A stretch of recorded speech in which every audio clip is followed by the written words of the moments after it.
Seburuk-buruknya peradaban manusia hidup di dunia ini adalah ketika orang-orang jujur yang berkebajikan disingkirkan, sedangkan orang-orang munafik dan pecundang diberi ruang, peluang, tempat dan waktu.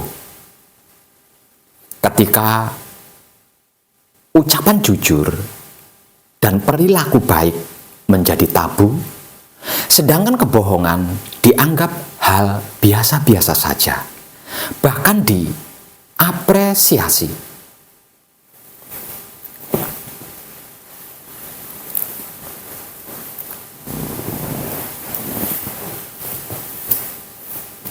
Dulu,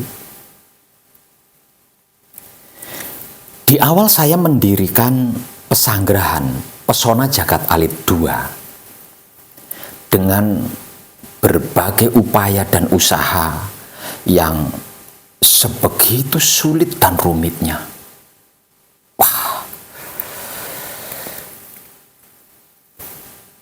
Sebagai tempat untuk berserah diri bagi orang-orang yang sudah capek dalam pencarian dan lelah berspiritual. Saya sempat berpikir begini, saya harus punya pekerjaan dan penghasilan tetap agar supaya saya bisa menanggung beban para pelaku selama dalam masa pertobatannya. Karena tidak mungkin yang dimaksud Tuhan memberikan uang kepada saya ketika saya sedang duduk melakukan patrap samadhi saja. Pasti ada sebab akibatnya, pasti ada sangkan paraning. Mesti ada perantaranya maksudnya. Sebab karena itu, saya harus punya pekerjaan tetap untuk hal ini. Dulu saya sempat berpikir seperti itu. Karena itu dan untuk itu, saya pernah mendaftar seminar bisnis online. Pada kotak pendaftaran atau kolom pendaftaran ada pertanyaan seperti ini. Apa jenis usaha dan seberapa besar omsetnya? Kemudian saya jawab dengan jujur dan apa adanya. Alhasil, tidak ada respon kelanjutannya. Kemudian saya mencoba mendaftar lagi dengan profil usaha yang saya lebih-lebihkan dan omset yang saya lebih-lebihkan juga. Dan hasilnya panitia seminar terus menghubungi saya untuk terus ikut bergabung di seminar tersebut. Seminar pendidikan pun sama. Saya juga pernah mendaftar di sebuah seminar pendidikan online dengan foto profil saya yang apa adanya dan jabatan atau pekerjaan saya yang sebenarnya atau yang sesungguhnya. Hasilnya sama, tanpa ada respon kelanjutannya. Namun ketika saya mencoba mendaftar lagi dengan foto profil yang saya ganti dengan berdasi dan melebih-lebihkan pekerjaan saya, baru direspon. Dari sini saya mendapatkan kesimpulan bahwasanya itu sangat wajar sekali kalau masyarakat Indonesia, bahkan mungkin negara-negara lainnya itu banyak sekali yang bohong daripada yang jujurnya. Karena situasi dan kondisi memaksa mereka untuk berbohong. Dan di saat semua orang terjebak dalam kemunafikan pada kebohongannya, maka saya berani pastikan tidak akan ada lagi yang berani melakukan perbaikan. Karena semuanya terjebak dan tersandra oleh kebohongannya sendiri-sendiri.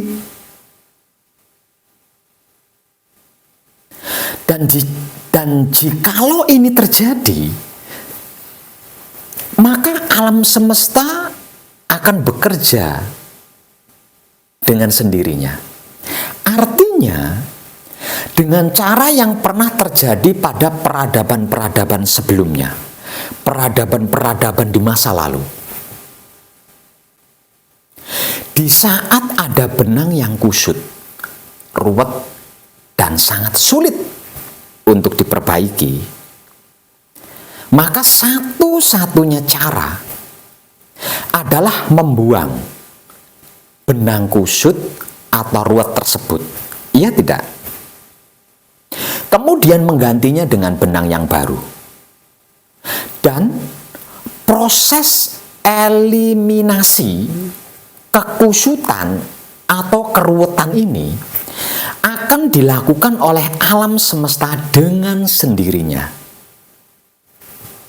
Oh my God.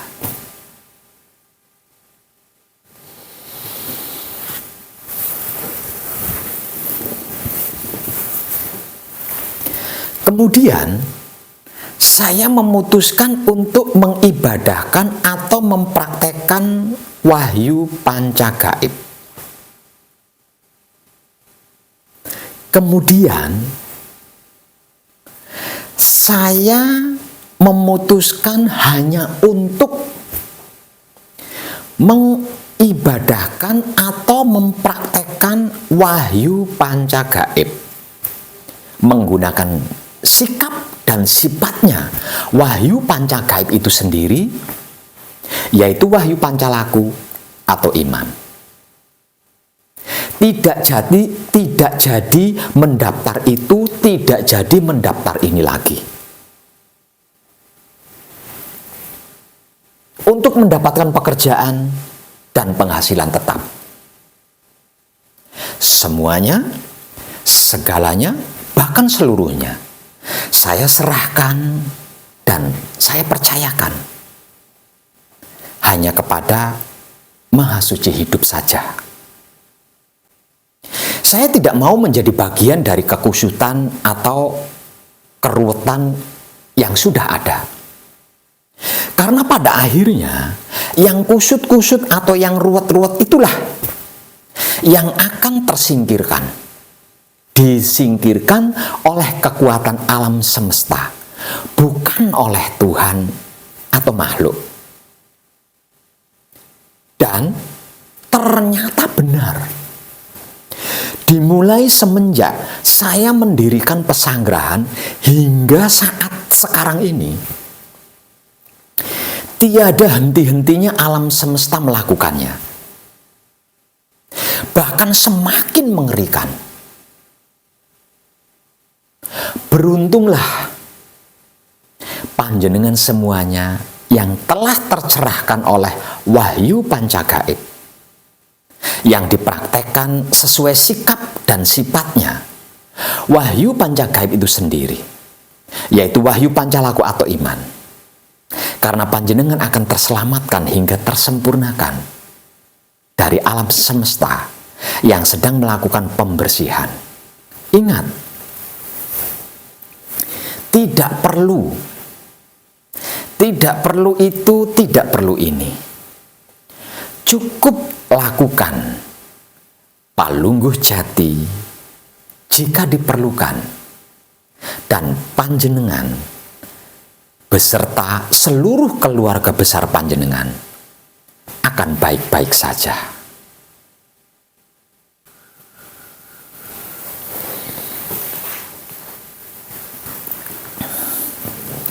Dulu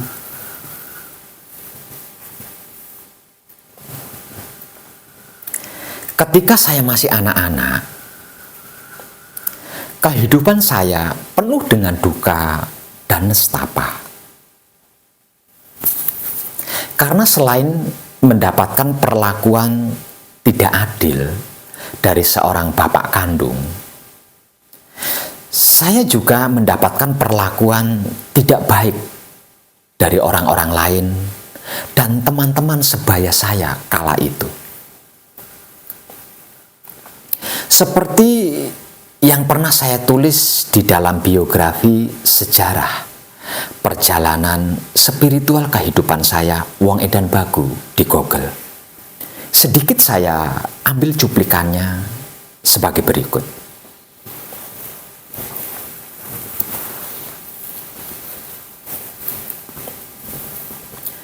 Awalnya, keluarga saya adalah keluarga yang terpandang di sebuah desa pinggiran hutan yang baru dibuka dan dihuni oleh orang-orang. Sekitar tahun 1965-an.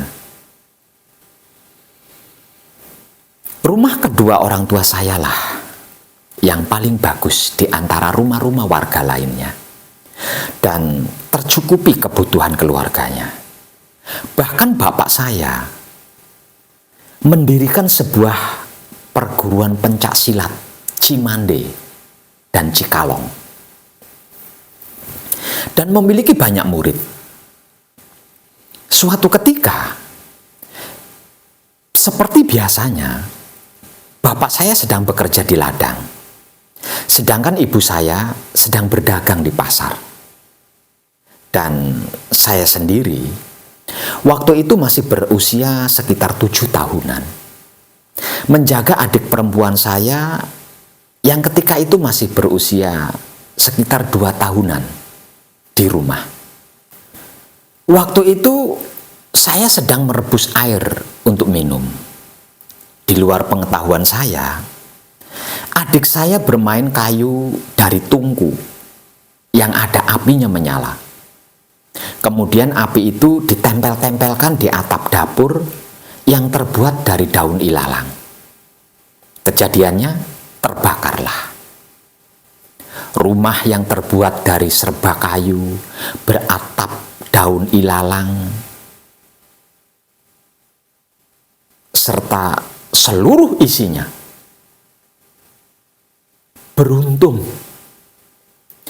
Beruntung saya berhasil membawa adik perempuan saya keluar dari rumah.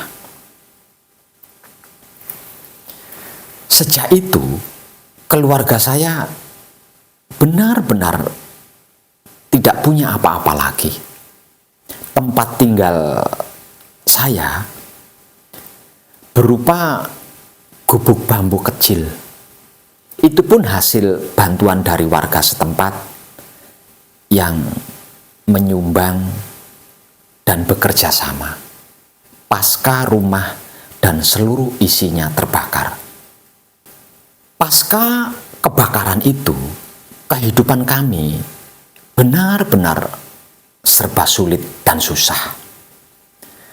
Untuk mencukupi kebutuhan sehari-hari, bapak saya buruh mencangkul di ladangnya para warga, sedangkan ibu saya buruh menumbuk padi, mencuci pakaian, mencuci piring, masak, dan lain-lain kepada setiap warga yang membutuhkan. Kakak perempuan saya pergi ke kota untuk bekerja menjadi pembantu rumah tangga guna membantu keperluan ekonomi keluarga. Sedangkan saya sendiri momong atau menjaga adik perempuan saya di rumah. Kelaparan hampir tiap hari saya alami bersama adik saya, yang ketika itu berusia 2 tahun lebih. Pernah suatu ketika, bapak belum pulang hingga hari sudah petang. Begitu juga dengan ibu saya. Sehari penuh, saya dan adik belum makan. Hanya minum air bening dan 2 biji pisang mentah yang dibakar. Adik saya menangis terus karena kelaparan. Lalu saya nekat mencuri tanaman ubi milik tetangga. Tujuannya mau direbus, terus saya berikan sama adik saya yang sedang menangis karena lapar. Namun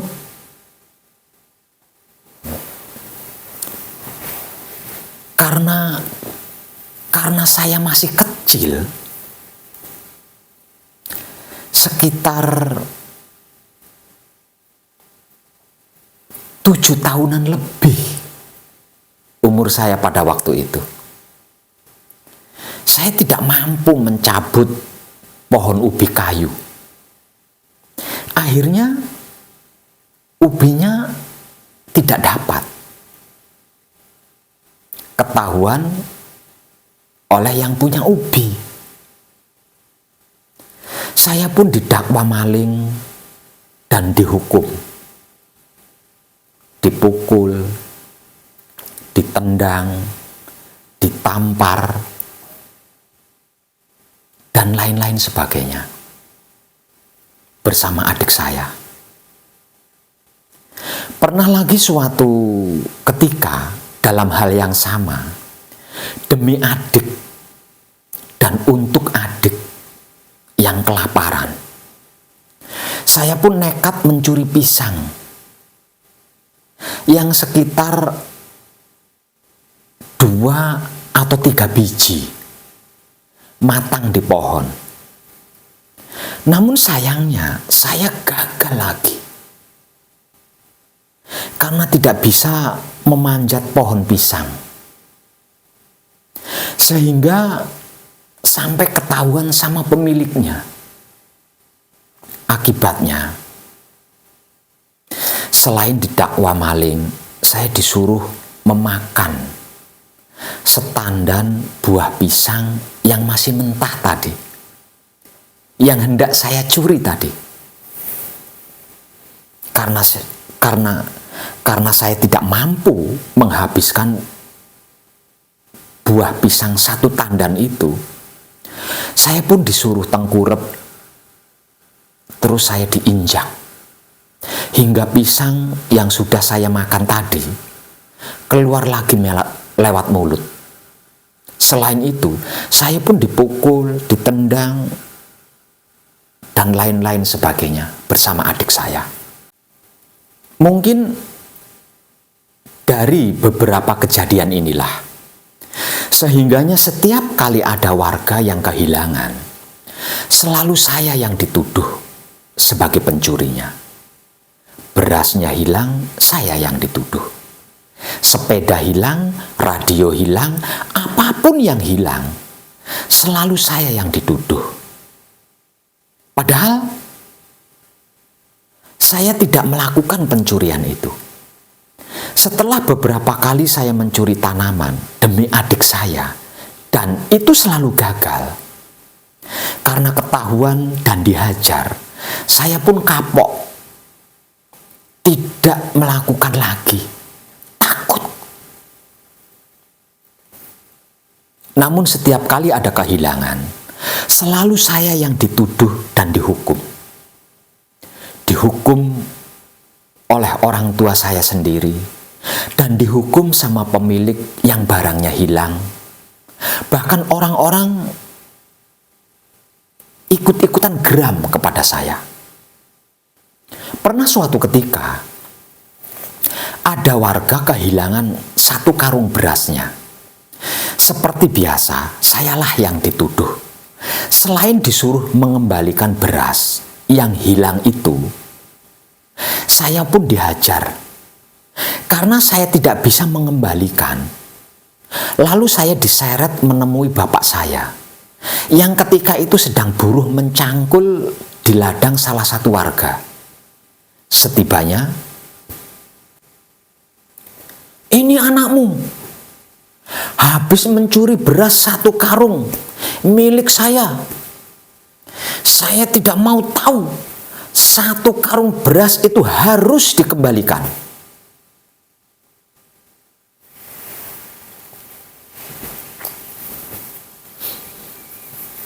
Bapak saya yang lagi capek-capeknya menyangkul dan mandi keringat pun mengetahui laporan seperti itu tanpa bertanya dulu kepada saya.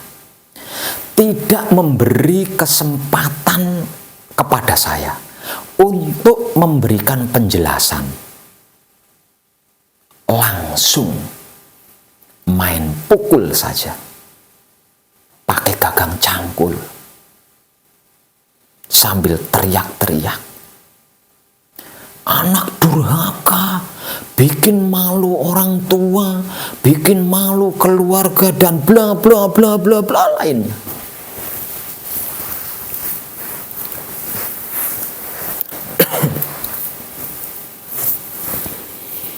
Sambil memukuli saya tanpa ampun. Dan sama sekali tidak memberi kesempatan kepada saya untuk memberikan penjelasan. Padahal sama sekali saya tidak melakukan. Semisal saya melakukan pencurian 1 karung beras, caranya bagaimana? 1 karung beras itu kan bobotnya sekitar 80 kilogram. Sedangkan saya masih berumur 7 tahunan lebih pada waktu itu. Mana mungkin mampu saya mengangkat 1 karung beras yang bobotnya hampir 1 kuintal tersebut. Kalau dipikir secara nalar itu. Namun apa daya saya? Hal ini sering saya alami. Semasa anak-anak, hukuman pukul, tampar, tendang, diikat, dikurung di dalam ruangan gelap, tanpa diberi makan, tanpa diberi minum, hingga berhari-hari bahkan berminggu-minggu, sudah biasa saya alami. Sampai-sampai tidak makan berminggu-minggu pun, saya mampu menahan lapar karena sudah terbiasa tidak makan sejak kecil. Dan kejadian inilah yang membuat saya dikeluarkan dari sekolah SR pada waktu itu. Dulu saya sekolahnya itu SR, kemudian di era kepresidenan Soeharto itu ada transmigrasi seperti itulah. Nah, di desa transmigrasi itu dibangun sekolahan SD atau sekolahan dasar, namanya itu Impres apa ya itu, lupa saya. Nah, setelah dibangun sekolahan SD yang merupakan bantuan dari Bapak Presiden Soeharto, kemudian yang tadinya saya sekolah SR itu belum selesai, saya langsung pindah masuk ke sekolah dasar, dan itu langsung di kelas 3 SD. Jadi tidak di kelas 1 SD, tidak di kelas 2 SD, tidak, langsung masuk ke kelas 3 SD. Namun akibat dari kejadian-kejadian yang saya alami dan sudah saya ceritakan tadi, saya diberhentikan dan dikeluarkan dari sekolahan itu. Padahal dulu cita-cita saya menjadi dokter. Namun cita-cita saya menjadi dokter itu jadi kandas, putus, karena saya dikeluarkan dari sekolah akibat dari perlakuan yang tidak adil yang sudah saya ceritakan tadi. Dan tidak hanya itu, Saya juga dijauhi dan dibenci oleh teman-teman sebaya saya dan orang-orang.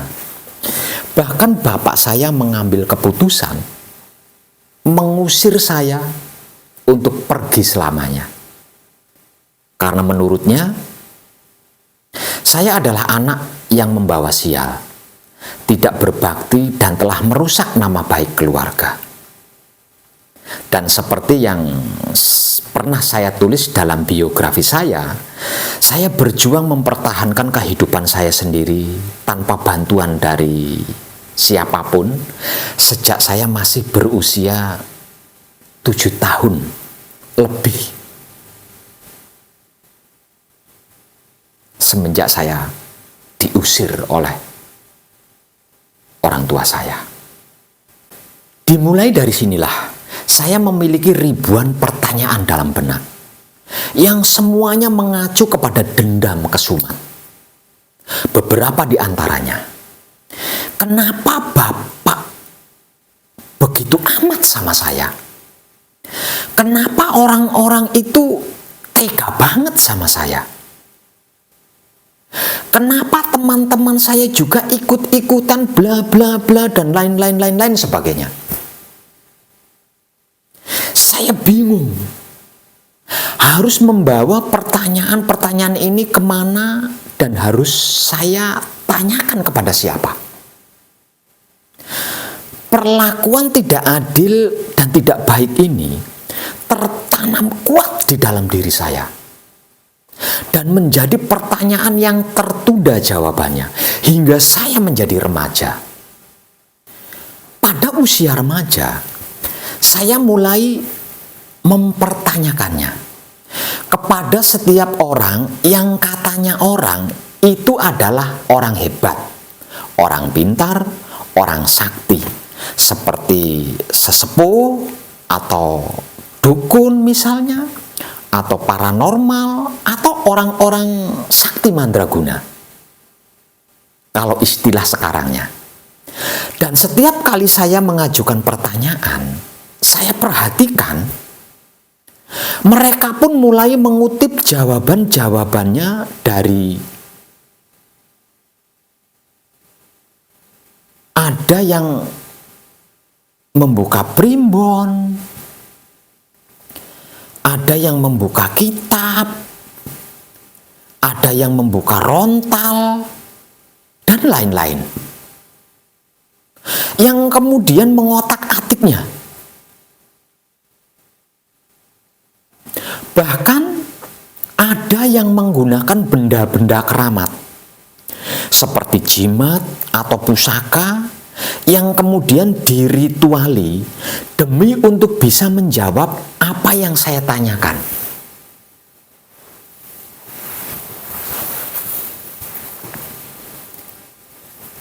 Dan hasilnya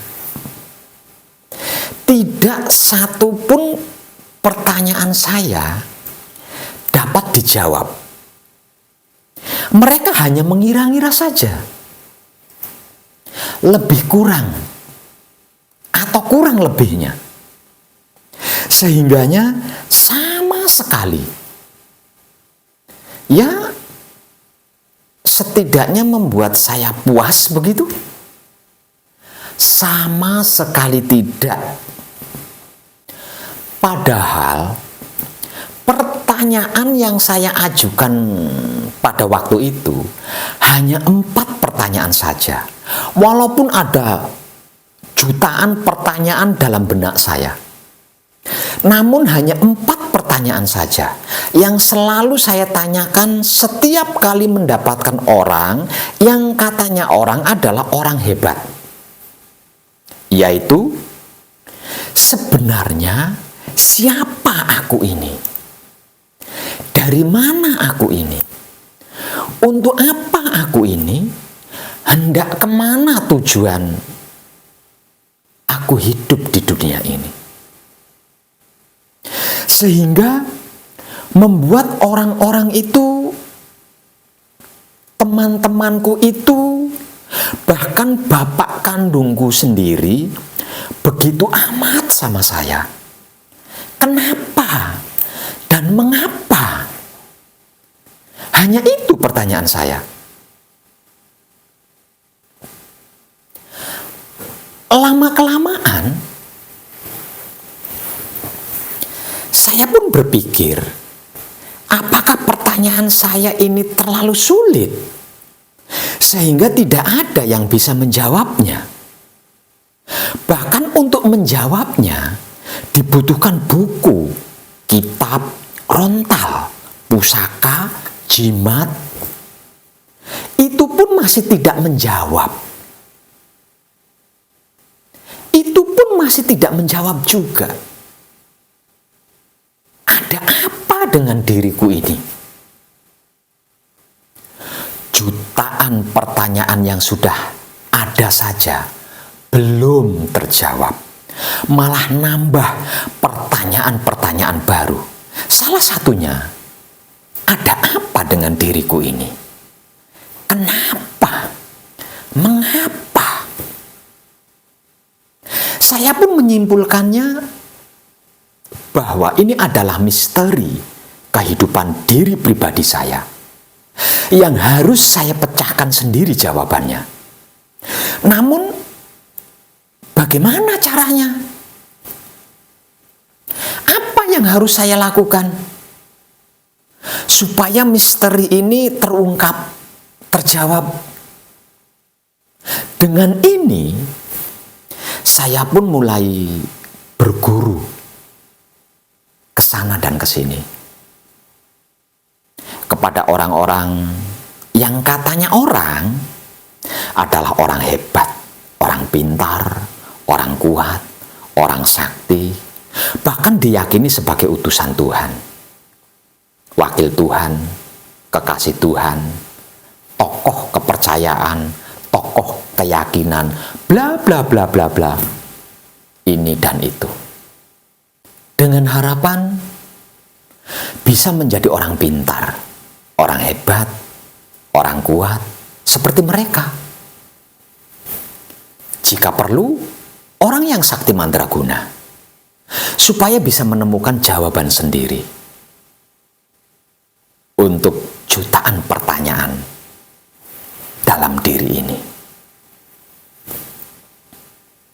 Di sela-sela belajar, saya pun tidak mau buang waktu dan menyia-nyiakan kesempatan.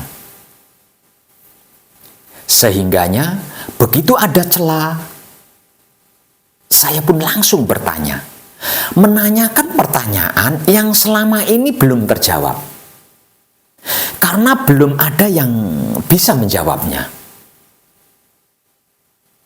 Alhasil, sama,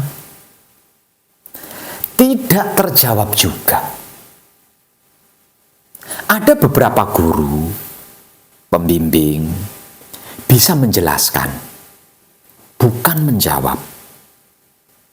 Dan penjelasan itu justru menambah jumlah pertanyaan-pertanyaan yang sudah ada dan belum terjawab. Ada yang bisa menjawab, namun dari mengutip buku, mengutip kitab, mengutip rontal, dan sejenisnya. Itu pun kalimat terakhirnya lebih kurang atau kurang lebih jika Tuhan menghendaki. Karena tidak pasti, jawabannya tidak memuaskan saya,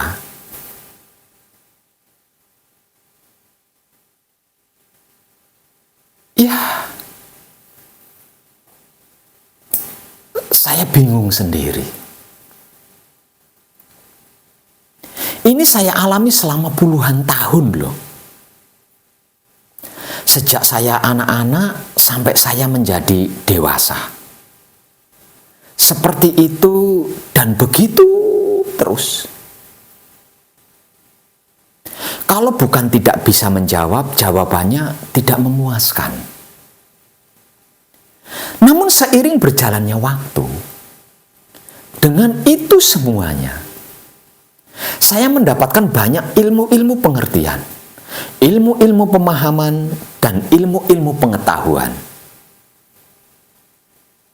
Sehingga membuat lidah saya keluh, kaku. Hanya bisa berkata, "Oh, begitu. Oh, begitu saja maksudnya." Tidak ada kata lain selain sambil manggut-manggut kepalanya sambil mengatakan, "Oh."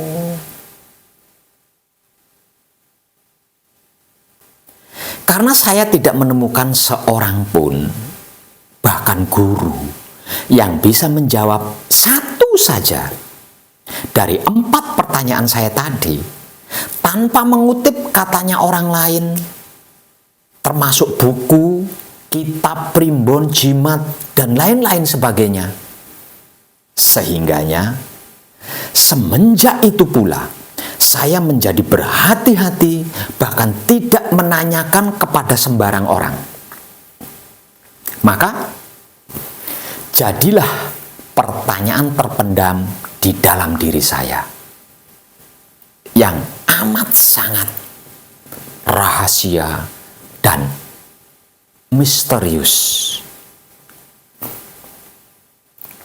Perenungan besar dan mendalam terjadi pada diri saya.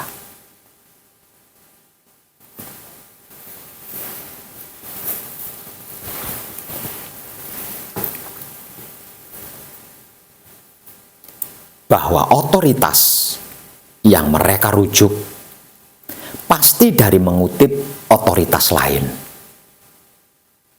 Ketika otoritas itu berasal dari masa lalu, masa lampau, ia disucikan sebagai otoritas naskah kuno, kitab kuno, rontal kuno, primbon kuno, dan lain-lain sebagainya. Hal inilah yang membuat rasa dan perasaan saya tidak puas. Ketika ada yang bisa menjelaskan, karena tidak masuk akal sehat saya. Ada yang belum mengerti, belum memahami, dan belum mengetahui apa itu arti maksud daripada otoritas. Untuk yang belum tahu saja ya,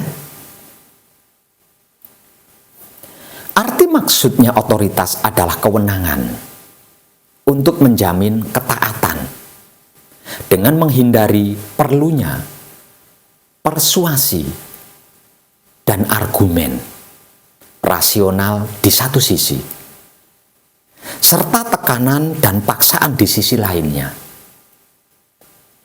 Jika kekuasaan merujuk pada kemampuan untuk mempengaruhi orang lain, maka otoritas berarti maksud hak untuk mempengaruhi orang lain atau kekuasaan orang lain, hak untuk mengarahkan atau mengendalikan seseorang atau sesuatu hal.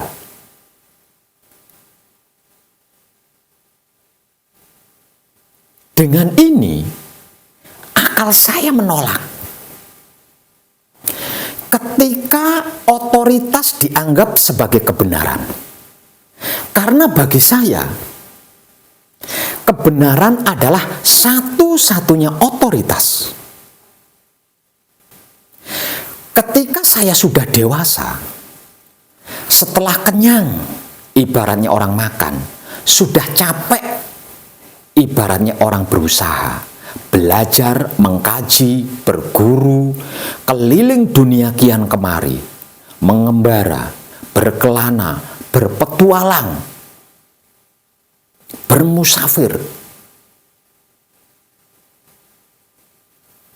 Pada akhirnya, saya meledak dalam ketidaktahuan tanpa batas ini. Di Gunung Ardilawet, Purbalingga, Jawa Tengah. Ini bukan berarti semua pertanyaan yang jumlahnya jutaan tadi, yang saya pendam selama ini, itu hilang. Bukan. Maksudnya, saya baru sadar dan bisa menyadari betapa bodohnya saya selama ini. Berusaha mempelajari, mengkaji, menangkap kebenaran secara bertahap, sedikit demi sedikit dari orang-orang di sekeliling saya, dari para ahli, para guru, para master, sampai semuanya, segalanya, bahkan seluruhnya saya korbankan, saya tinggalkan begitu saja. Setelah saya melihat secara apa adanya, seaslinya. Bahkan jika membaca seluruh perpustakaan yang ada di planet ini, ilmu pengertian, pemahaman dan pengetahuan tersebut masih sangat kecil dan sedikit. Kalau dibandingkan dengan alam semesta yang begitu luas tanpa batas dan luar biasa ini.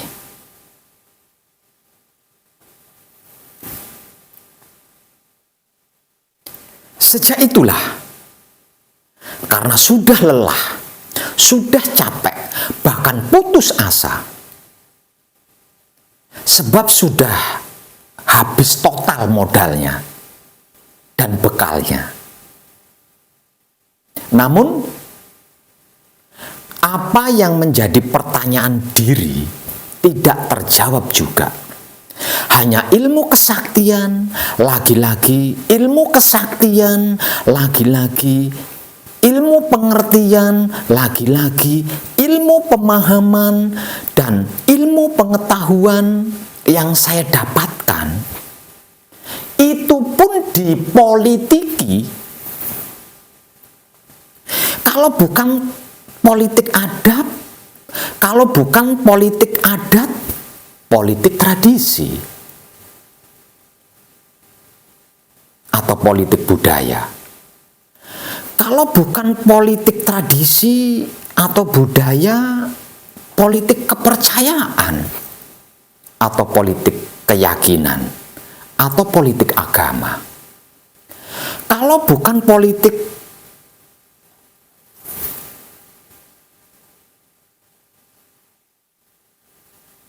kepercayaan atau keyakinan atau agama, politik materi. Kalau bukan politik materi, politik ekonomi.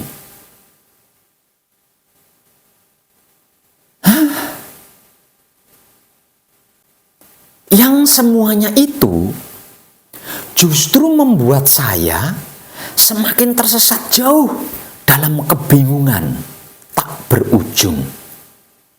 Semakin membuat saya tidak tenang, karena panca indera saya dipenuhi dengan prasangka-prasangka, praduga-praduga, menebak-nebak, mengira-ngira, bahkan penuh dengan kecurigaan terhadap apapun dan siapapun. Saya pun berhenti totalitas, menghentikan semua pencarian dan segala pertanyaan, bahkan seluruh kajian.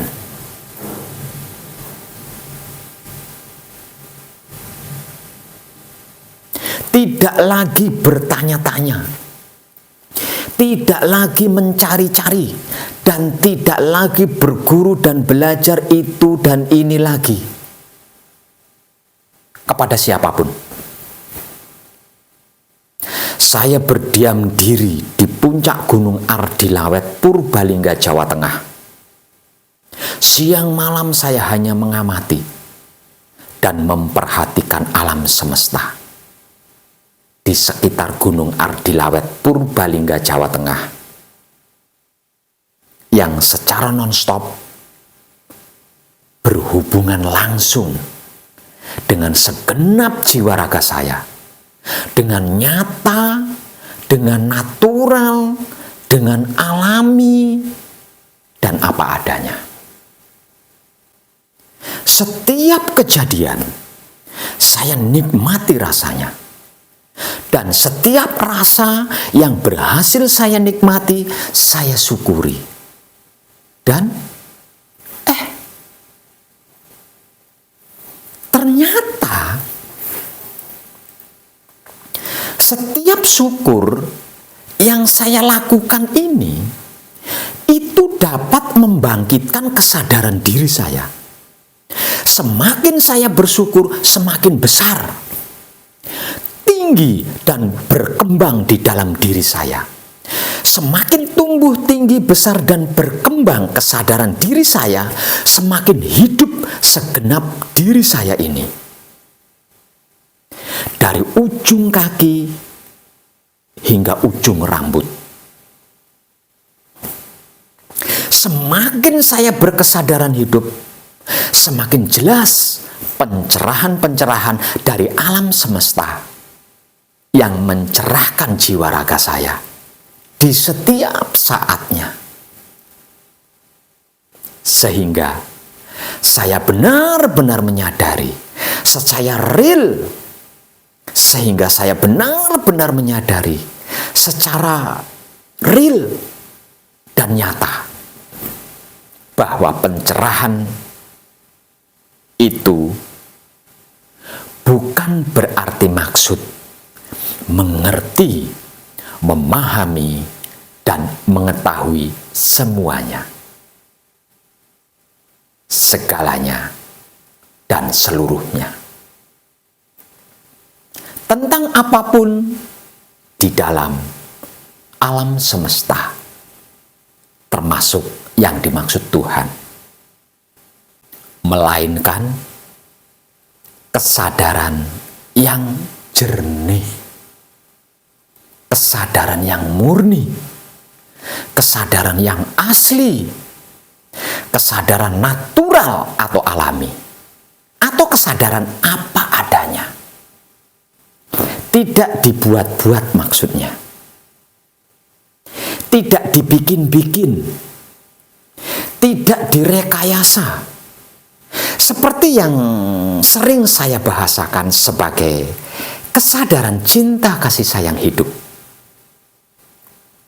Dengan kesadaran yang jernih, atau kesadaran murni, atau kesadaran cinta kasih sayang hidup, siapapun dia, sebodoh apapun, sekalipun nggak pernah makan sekolahan apapun, pasti bisa melihat,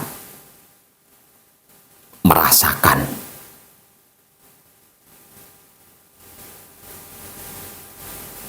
mengalami, mendengar, mencium, semuanya, segalanya, dan seluruhnya di dalam alam semesta, termasuk yang dimaksud Tuhan, sebagaimana adanya, apa adanya, seaslinya,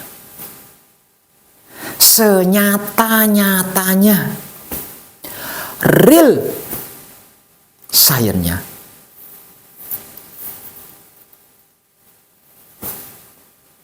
Tanpa bertanya-tanya, tanpa mencari-cari, tanpa menebak-nebak, tanpa mengira-ngira, tanpa menduga-duga, dan berprasangka. Pemikiran itu,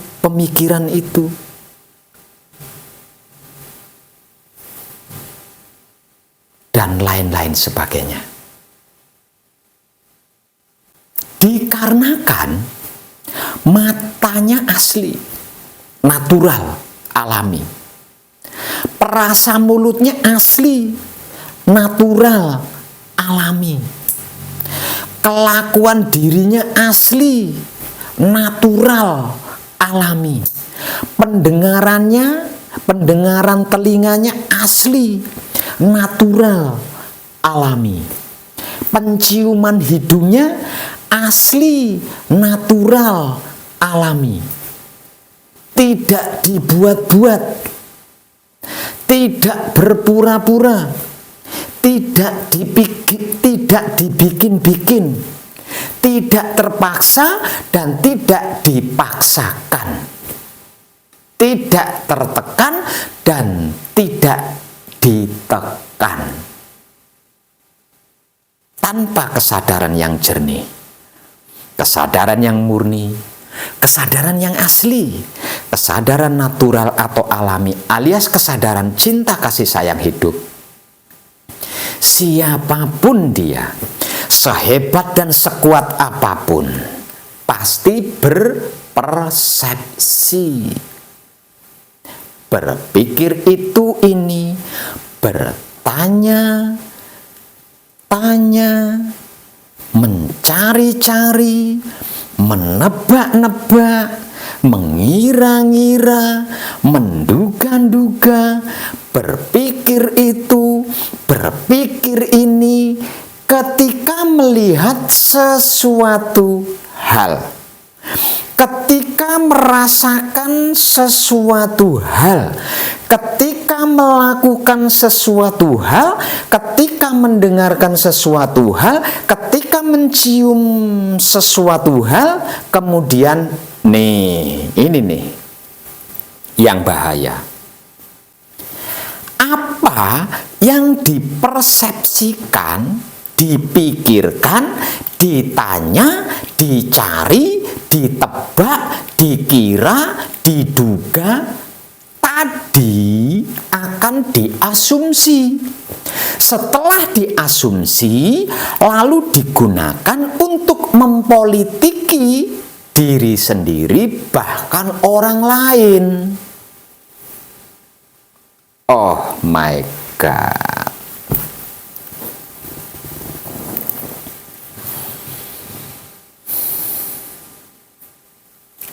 Apa yang terjadi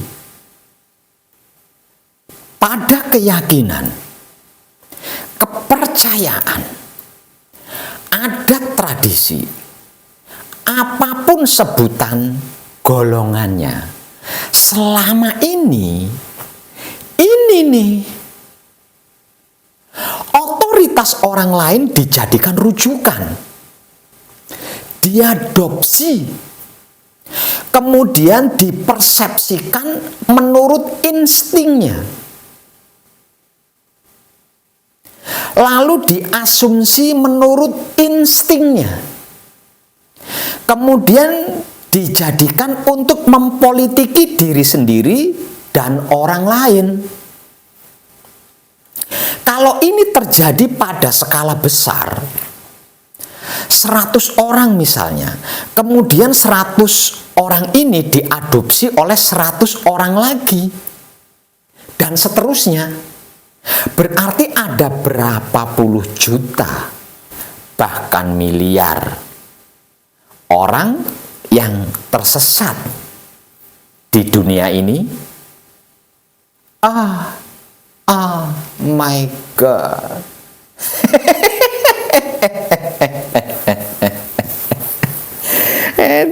Dan tenan.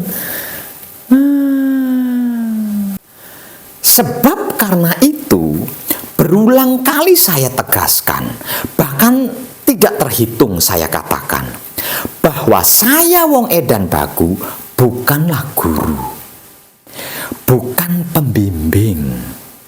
Saya adalah kadang yang setia dan bersedia menemani laku spiritual hakikat hidupmu,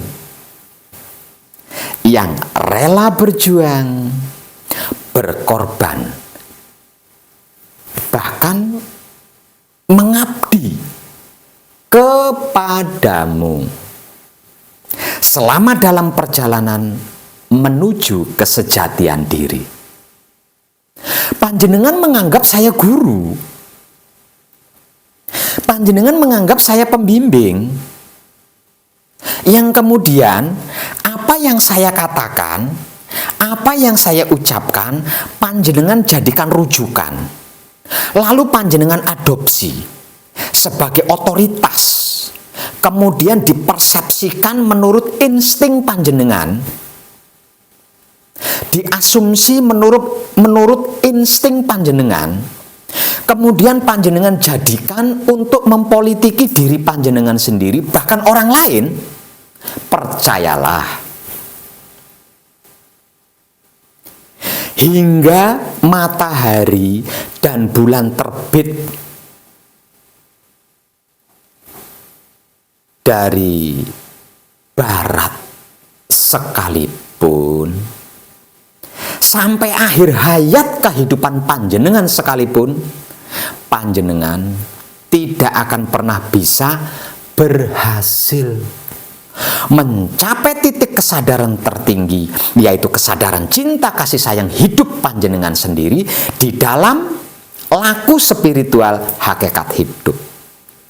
Apalagi manunggal jati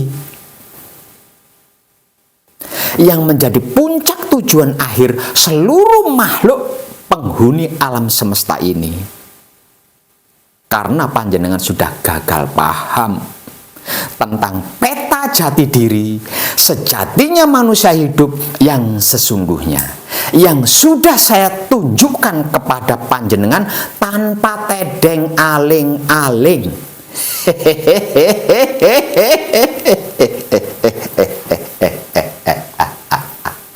Edan tenan.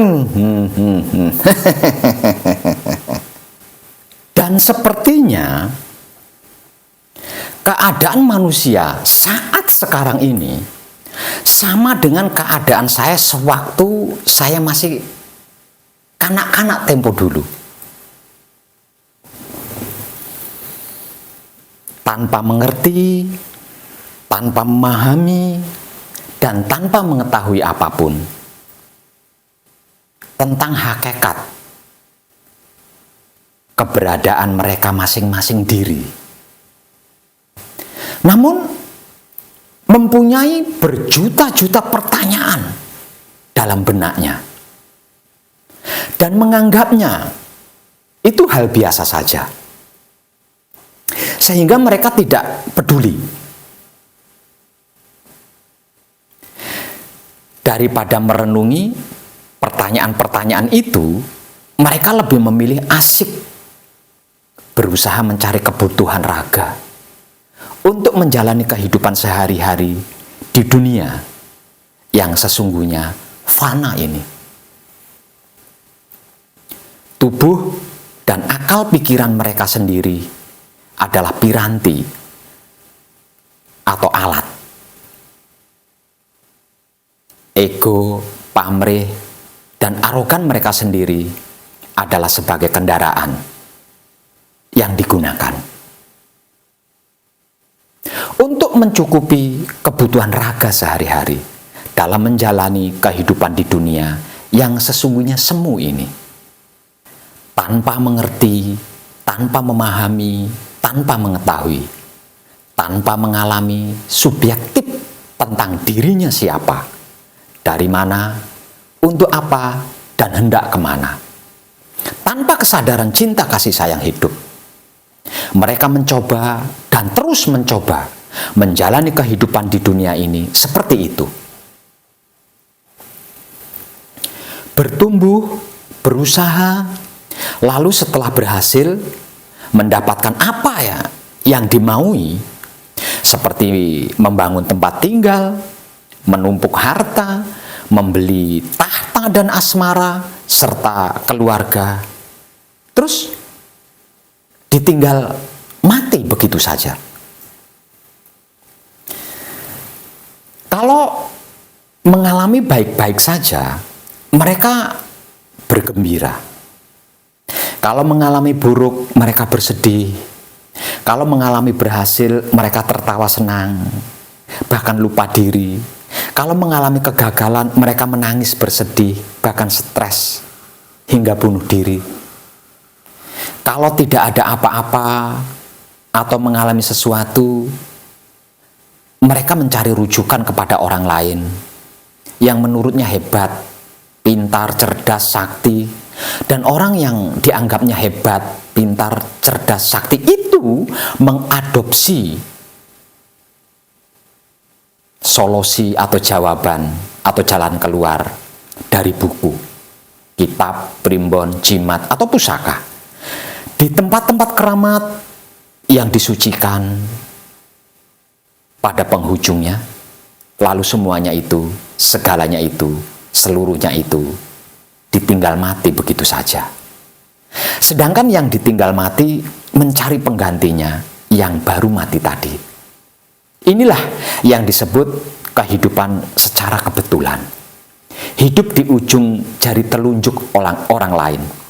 Jikalau kita hidup secara kebetulan dan berada di ujung jari telunjuk tangannya orang lain, betapapun kita berhasil mencapai sesuatu dalam dunia ini, itu juga hanya sekedar kebetulan dan tidak ada arti maknanya sama sekali. Ketika seorang manusia menjalani kehidupan secara kebetulan saja, tidak sengaja, di luar kesadaran kehendaknya, dan itu pun di ujung jari telunjuknya orang lain, sudah pasti hidupnya tidak akan bisa tenang.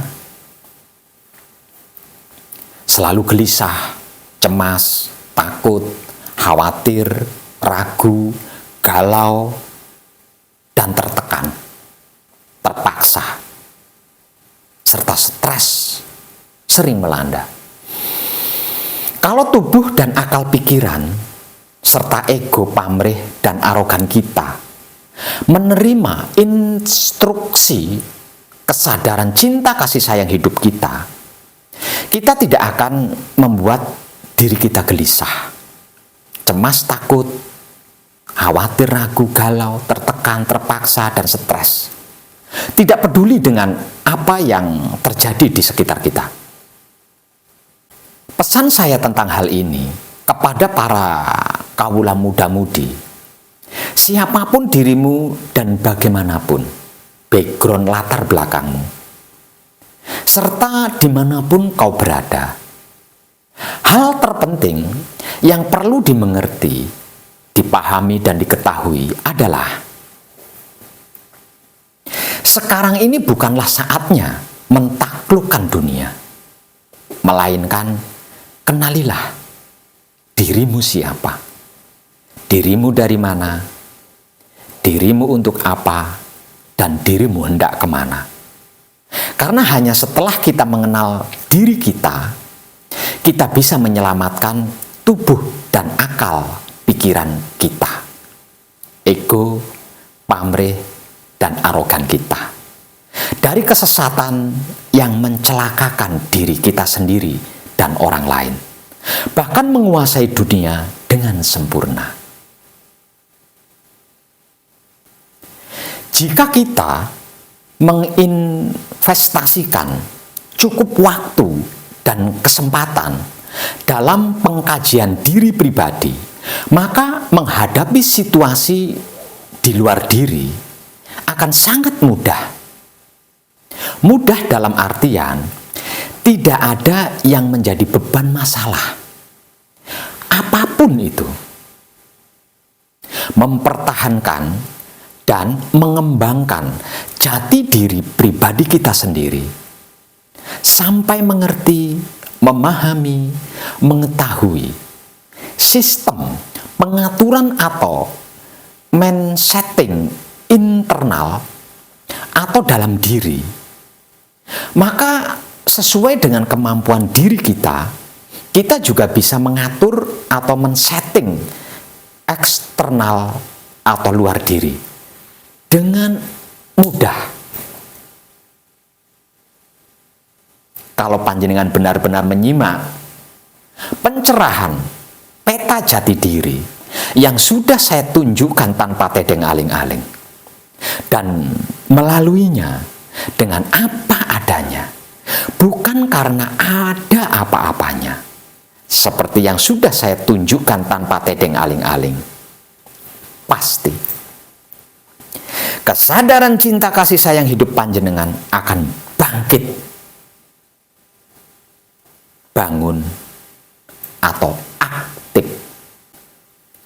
Dan jika kesadaran cinta kasih sayang hidup panjenengan ini sudah bangkit, bangun, aktif dalam diri panjenengan, panjenengan tidak akan percaya atau yakin, bahkan tidak akan bisa didogma atau didoktrin. Panjenengan tidak takut lagi dengan ancaman neraka, dan tidak tertarik lagi dengan iming-iming surga. Tidak akan lagi beribadah dan beramal atau berbuat baik atau melakukan kebajikan dengan barter pahala. Tidak lagi gila berebut benar, berebut kiblat, berebut tempat suci, dan lain-lain sebagainya. Percayalah, alam semesta mengenali semua makhluk, terutama yang disebut manusia, yang menghuni dunia ini melalui energi otaknya, melalui frekuensi hatinya, melalui vibrasi kelaminnya, bukan dari agamanya, bukan dari keyakinannya, dan bukan dari kepercayaannya. Camkan itu. Sebelum ada penciptaan, alam semesta adalah kosong. Tidak ada apa-apa. Apa-apa tidak ada. Yang ada hanya hamparan kosong yang luas tanpa batas. Hamparan kosong yang luas tanpa batas ini, yang pada masanya disebut-sebut sebagai Tuhan, dan dinyatakan tidak bisa dilukis atau digambarkan, cedak tanpa senggolan, adoh tanpa wangenan, dekat tidak bisa disentuh, jauh tidak bisa dibayangkan maksudnya. Bagaimana mau digambarkan dan mau dilukisnya? Menyentuh dan membayangkan. Lawang kosong blong, tidak ada apa-apa, apa-apa tidak ada. Dan luasnya, mata tidak mampu membatasi. Hamparan kosong blong, suwung, tidak ada apa-apa, apa-apa tidak ada. Dan luas tanpa batas ini menjelaskan kepada yang hendak mengenalnya sebagai aku adalah asal-usul mulanya semua, segala dan seluruh kejadian yang ada. Inilah yang dimaksud penciptaan. Dari akulah lahir semuanya, segalanya dan seluruhnya yang ada. Mengerti, memahami, dan mengetahui ini, orang bijaksana akan mencintai aku, mengasihi aku, dan menyayangi aku dengan segenap raganya, sepenuh jiwanya. Sebagaimana aku yang mencintai, mengasihi, dan menyayangi semuanya, segalanya, dan seluruhnya, alam semesta seisinya tanpa terkecuali. Kosong. Suwung yang luas, yang menyebut dirinya sebagai aku, yang pada akhirnya disebut-sebut sebagai Tuhan, dan bla bla bla bla bla bla lainnya ini, mengadakan atau menciptakan alam semesta seisinya, yang berarti termasuk manusia secara evolusi dengan energi gaibnya. Awas, Jangan salah paham loh ya. Arti maksudnya energi itu adalah kekuatan. Arti maksudnya gaib itu adalah ruh atau roh. Jadi energi gaibnya itu arti maksudnya adalah kekuatan ruhnya. Saya ulang ya supaya enak dicernanya. Kosong suwung yang luas yang menyebut dirinya sebagai aku, yang pada akhirnya disebut-sebut sebagai Tuhan dan bla bla bla bla lainnya, mengadakan atau menciptakan alam semesta seisinya, yang berarti termasuk manusia secara evolusi dengan energi gaibnya yang luas tanpa batas. Lalu lahirlah atau terciptalah pusura putih yang secara umum dan awam disebut-sebut sebagai unsur rohani atau kejiwaan. Dan terciptalah prakerti hitam yang secara umum dan awam disebut-sebut sebagai unsur jasmani atau kebendaan. Nah, purusa putih yang secara umum dan awam disebut-sebut sebagai unsur rohani atau kejiwaan, dan prakerti hitam yang secara umum dan awam disebut-sebut sebagai unsur jasmani atau kebendaan, ini saling bertemu dan bersentuhan. Kemudian berbaur menjadi satu keadaan alias manunggal di dalam hamparan kosong yang luas tanpa batas.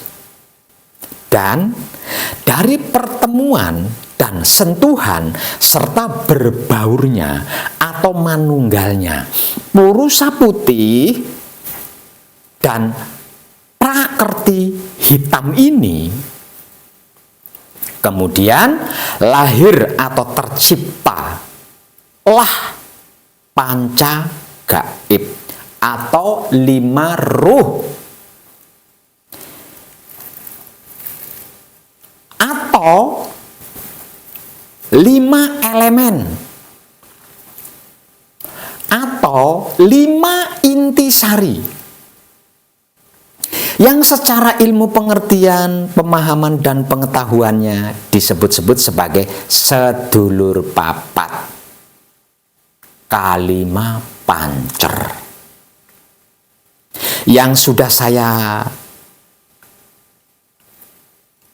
lahirkan kembali kepada panjenengan semuanya sebagai wahyu panca gaib yang saya jelaskan dengan sederhana dan tanpa tedeng aling-aling adalah 5 ruh pemberian Tuhan yang menjadi babonnya atau induknya atau bibitnya yang berevolusi bagi alam semesta seisinya, yang berarti termasuk manusia. Apa saja wahyu panca gaib atau 5 ruh atau 5 elemen atau 5 intisari tersebut yang secara ilmu pengertian, pemahaman dan pengetahuannya disebut-sebut sebagai sedulur papat kalima pancer yang menjadi babonnya atau induknya atau bibit yang berevolusi bagi alam semesta seisinya, yang berarti termasuk manusia ini. 1. Kunci adalah ruhnya air.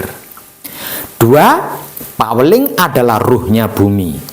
3. Asmo adalah ruhnya Tuhan, yang tadi saya jelaskan sebagai purusa putih dan prakerti hitam.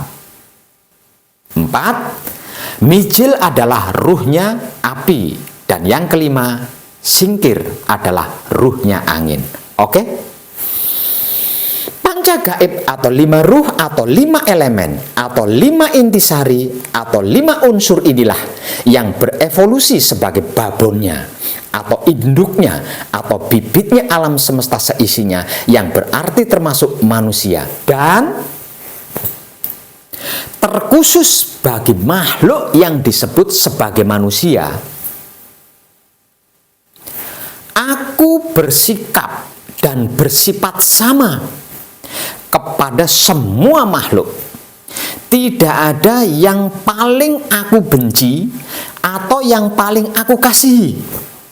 Namun barang siapa yang beribadah atau berbakti atau mengabdi kepadaku dengan segenap raga, sepenuh jiwa, maka dia akan selalu bersamaku dalam keadaan apapun. Dikarenakan aku bertahta di atas 3 singgasana yang aku titipkan kepadanya. Manusia hidup memiliki 10 indera yang terbagi 2. Dan masing-masing bagian terbagi 5 indera yang lebih dikenal dengan sebutan panca indera. 5 indera atau panca indera, bagian pertama adalah panca budi indera atau 5 indera perasa yang masing-masing terdiri dari 1. Indera penglihatan yang ada di mata. 2. Indera perasa yang ada pada lidah. 3. Indera kesadaran yang ada pada jantung, mencakup otak, hati, dan kelamin. 4. Indera pendengar yang ada di telinga. Dan yang kelima, indera penciuman yang ada pada hidung.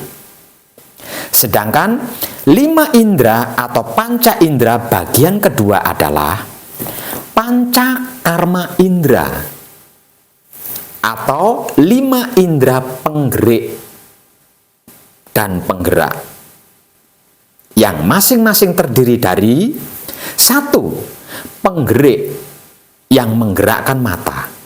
2. Penggerik yang menggerakkan mulut. 3. Penggerik yang menggerakkan kelamin.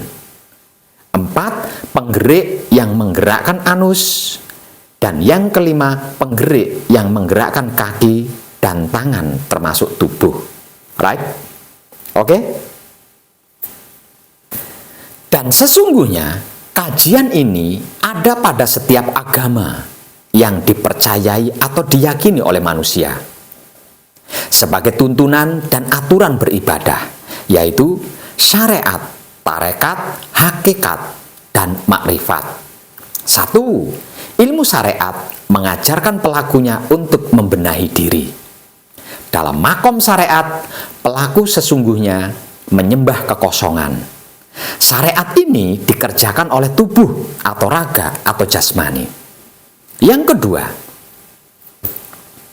ilmu tarekat mengajarkan pelakunya untuk mengenal diri. Dalam makom tarekat, pelaku akan mengenali siapa yang disembah.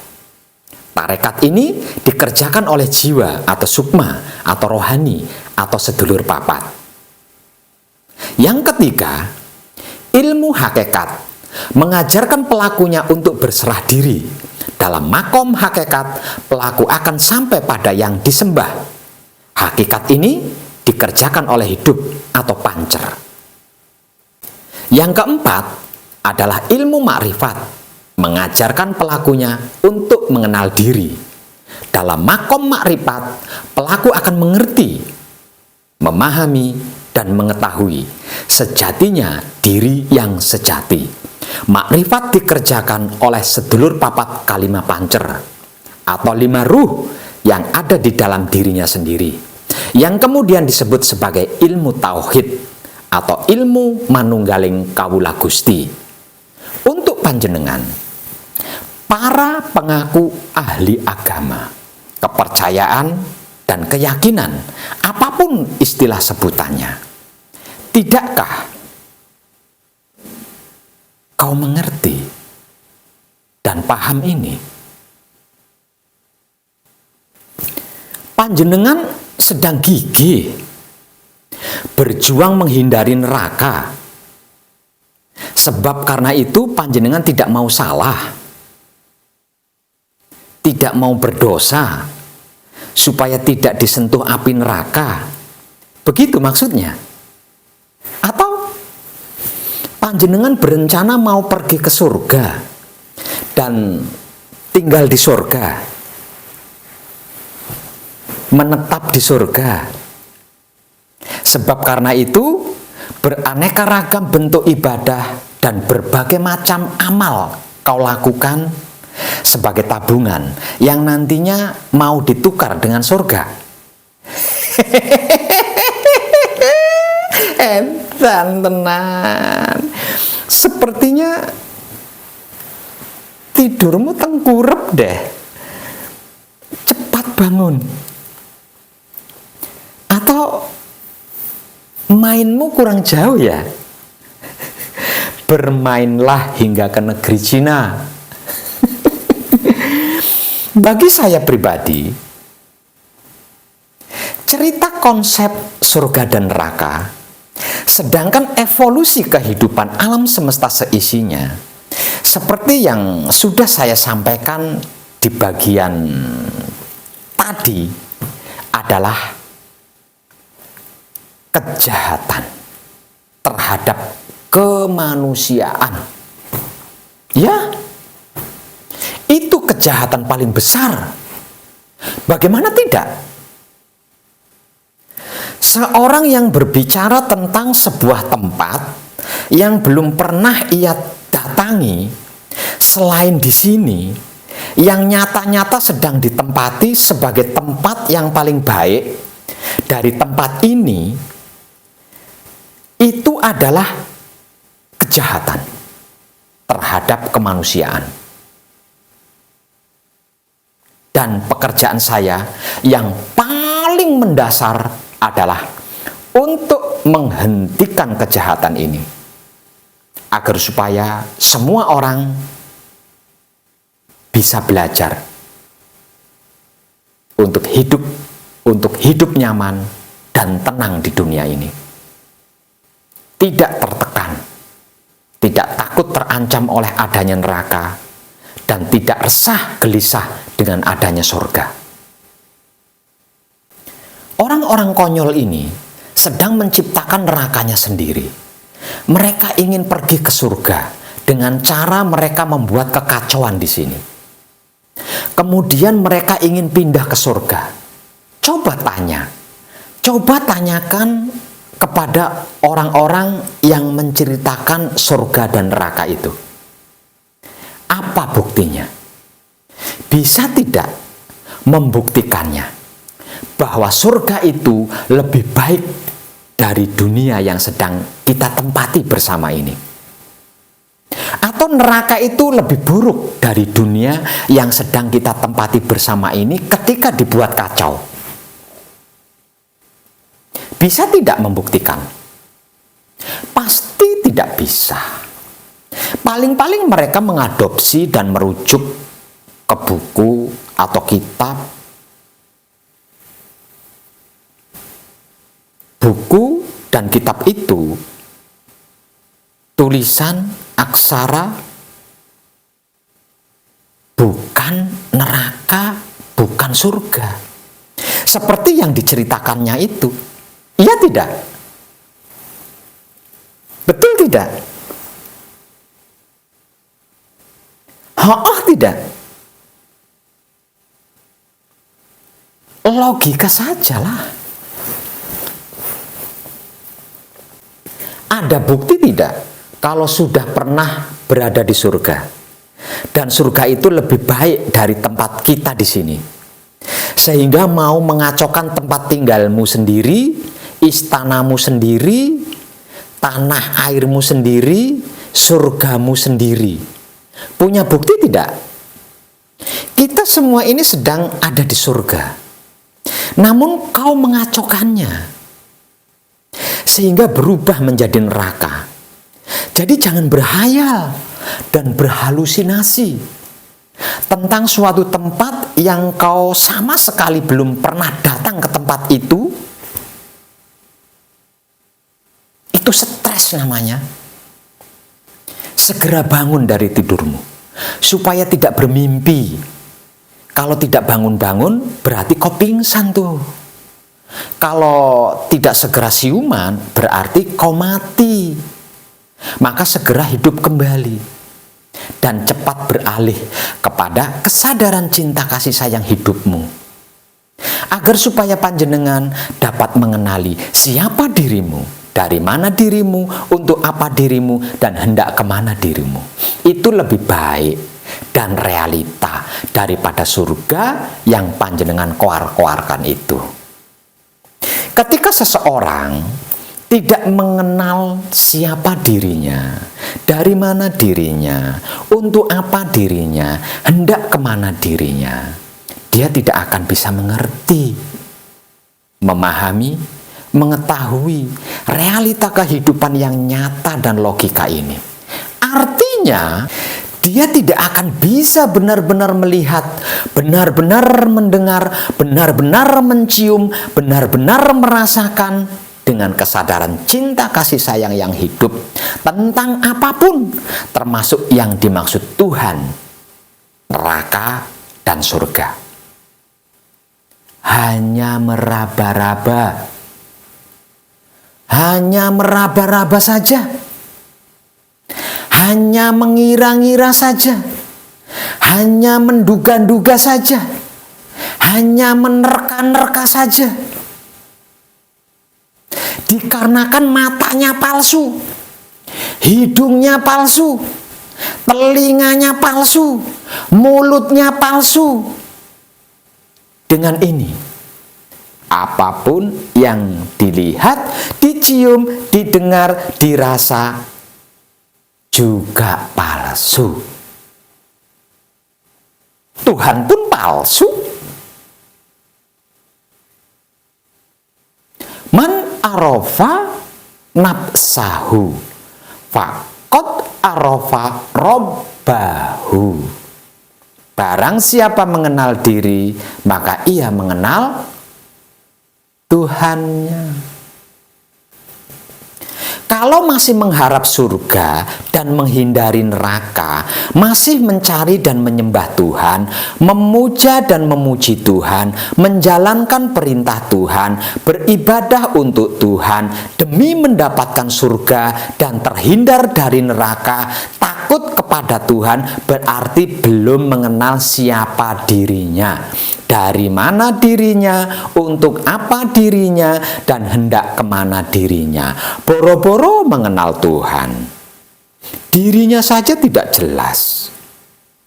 Selama belum mengenal Tuhan, maka selama itu pula yang disembah, dipuja-puji, ditakuti, dan lain-lain sebagainya adalah Tuhan ciptaannya sendiri, yang tunduk patuh pada apapun yang dimaui. Sungguh ironisnya. Edan tenan. Untukmu para putra kekudangane Rama, hentikanlah semua pencarian dan pertanyaanmu dalam bentuk apapun. Hentikanlah segala penyembahanmu dalam bentuk apapun. Hentikanlah seluruh puja-pujimu dalam bentuk apapun. Ragumu, bimbangmu, dan takutmu ketika melakukan patrap samadhi, dan kau akan baik-baik saja. Di luar patrap samadhi, apapun dan bagaimanapun itu, terima saja dengan kesadaran cinta kasih sayang hidup.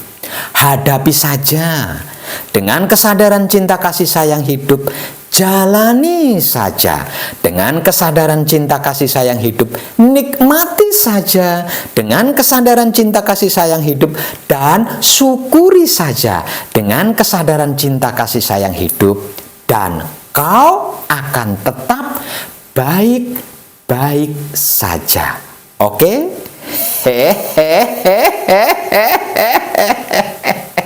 Edan tenan. Kehidupan yang sesungguhnya adalah napas. Ini terbukti ketika napas berhenti dari diri seseorang, berhenti pula seluruh kehidupan. Dari sini kita bisa mengambil kesimpulan, kalau napas ini berhenti dari seluruh makhluk, maka berhenti pula kehidupan bagi seluruh makhluk. Kesadaran adalah gerak-gerik hidup yang menggerakkan napas sehingga bisa keluar dan kembali masuk dengan teratur. Ini terbukti ketika kesadaran ini tidak aktif pada diri seorang, maka seseorang itu tidak sadar bahwa kehidupannya adalah napasnya sendiri. Sehingga dia lebih memilih menyia-nyiakan napasnya hanya untuk mendapatkan kehidupan yang disukai, ketimbang mensyukuri napasnya dengan kesadaran cinta kasih sayang hidupnya. Sungguh ironis. Untuk para putra kekudangane Rama, jangan pernah berhenti bersyukur, mensyukuri dan memperhatikan napasmu. Dengan kesadaran cinta kasih sayang hidupmu, maka seluruh kehidupanmu akan terpantau olehmu sendiri dengan keselamatan yang sempurna. Jikalau memang benar kau mencintai yang dimaksud Tuhan, maka berbahagialah dengan apa yang ada padamu selama ini, yaitu seluruh wujudmu dari ujung rambut hingga ujung kakimu itu. Karena itu adalah anugerah terindah dan terbaik darinya. Kehidupan manusia di dunia ini adalah realitanya alam semesta yang sedang melakukan perjalanan pulang kepada asal-usul sangkan paraning dumadinya. Jadi, apapun dan bagaimanapun prosesnya harus kita terima, kita hadapi, dan kita jalani, serta kita syukuri dengan kesadaran cinta kasih sayang hidup. Agar supaya bisa hafal jalan menuju pulang ke kampung halaman, di mana rumah tinggal kita yang sesungguhnya berada, yang sedang ditunjukkan oleh alam semesta. Keluarga, sahabat, teman, saudara, pasangan, dan semua materi duniawi itu adalah selingan untuk hiburannya, supaya tidak mengalami kejenuhan atau galau serta membosankan sebelum berhasil manunggal jati. Jadi jangan banget-banget dengan semuanya itu, agar supaya tidak menjadi kemelekatan. Ciri atau tanda kalau seseorang telah mengenal siapa dirinya, dari mana dirinya, untuk apa dirinya, dan hendak kemana dirinya, adalah manunggal jati. Ciri atau tandanya seseorang sudah manunggal jati adalah mengerti, memahami, mengetahui, dan hafal uraian jati dirinya sendiri, serta menguasai kematiannya sendiri. Sedangkan ciri atau tanda kalau kita sudah menguasai kematian adalah bisa tetap terjaga saat masuk ke ranah tidur.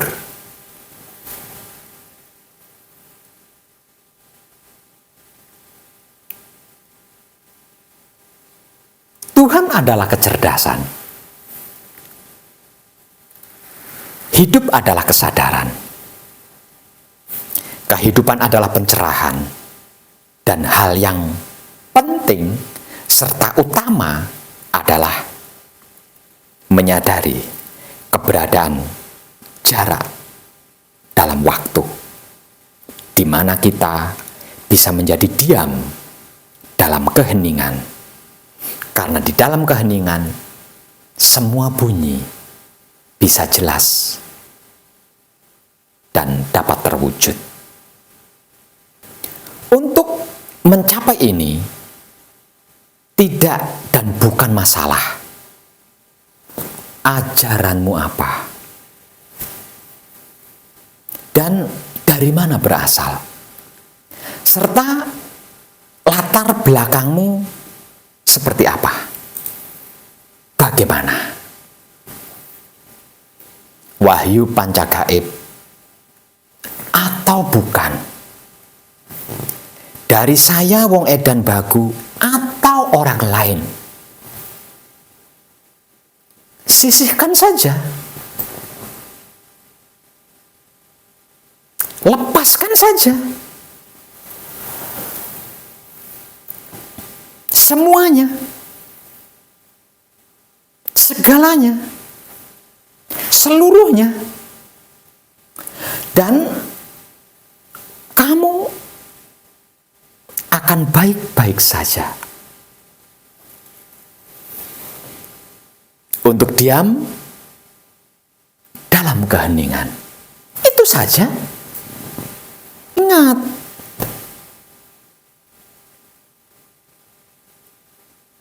apapun dan bagaimanapun,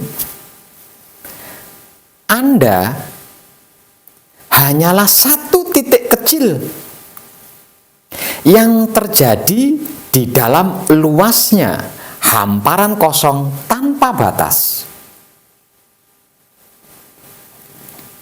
Namun, titik kecil Anda ini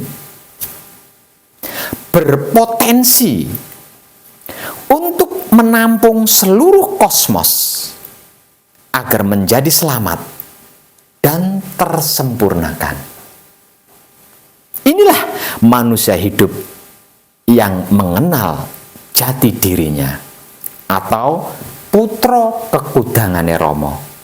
Saya, wong edan bagu, mengucapkan selamat rahayu dan terima kasih.